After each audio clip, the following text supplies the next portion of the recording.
আসসালামু আলাইকুম ভিউয়ার্স, কেমন আছেন সবাই? আশা করি সবাই খুব ভালো আছেন। তো আজকে আপনাদের জন্য নিয়ে এসেছি চতুর্থ শ্রেণীর বাংলাদেশ ও বিশ্ব পরিচয় এর নমুনা প্রশ্ন। আপনারা এই প্রশ্ন দেখে সহজেই আপনাদের বাচ্চাদের পরীক্ষা নিতে পারবেন এবং ঘরে বসে ওদের দক্ষতা অর্জন করাতে পারবেন। বেশি বেশি পরীক্ষা দিলে বাচ্চাদের পড়ার আগ্রহ অনেকটাই বেড়েছে। তো দেখুন, প্রথমেই আমি যেটা দিয়েছি শুদ্ধ অশুদ্ধ।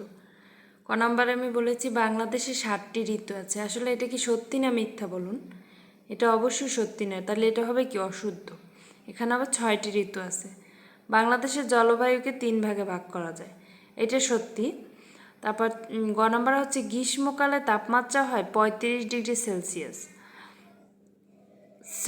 36 ডিগ্রি সেলসিয়াস, কিন্তু মেইন হবে যে 35 ডিগ্রি সেলসিয়াস। তারপর বর্ষাকালে বৃষ্টিপাত হয়, এটাও সত্যি।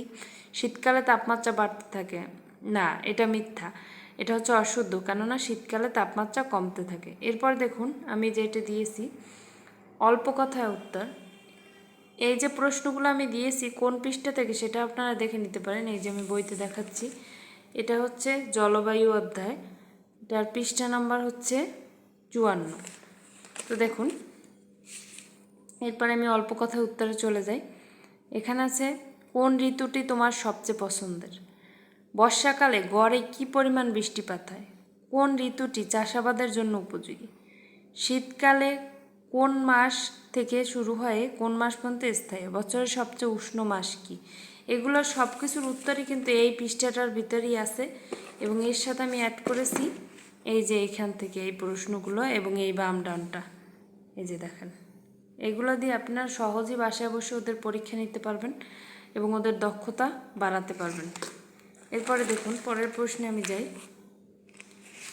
এখানে আছে কি, এখানে এই যে আমি ওখানে দেখালাম সেই বাম টানটা আমি দিয়েছি। এরপর দেখুন প্রশ্নের উত্তরে চলে যাই। এখানে কি বলেছে, বাংলাদেশে বর্ষাকাল কোন মাস পর্যন্ত স্থায়ী হয়? এই যে এখানে প্রশ্নের উত্তর, এখানেই আপনার এই প্রশ্নগুলোর উত্তর আছে।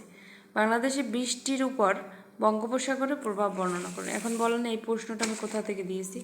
এই যে শেষের প্রশ্নটা, বাংলাদেশে বৃষ্টির উপর বঙ্গোপসাগরের প্রভাব বর্ণনা করো।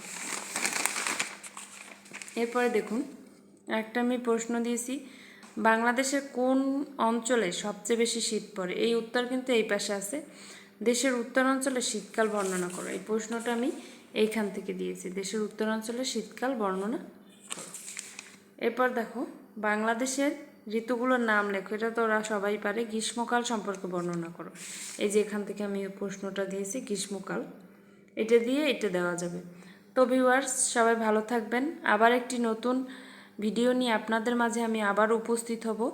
আমি নুসরাত জাহান, সবাই আমার চ্যানেলটির পাশে থাকবেন এবং লাইক কমেন্ট সাবস্ক্রাইব করে আমার পাশে থাকবেন। আমি নতুন নতুন নমুনা প্রশ্ন নিয়ে আসব, আপনারা চাইলে সহজেই এগুলো দিয়ে আপনাদের বাচ্চাদের পরীক্ষা নিতে পারবেন এবং ওদের দক্ষতা বাড়াতে পারবেন। তো ভালো থাকবেন সবাই, আসসালামু আলাইকুম।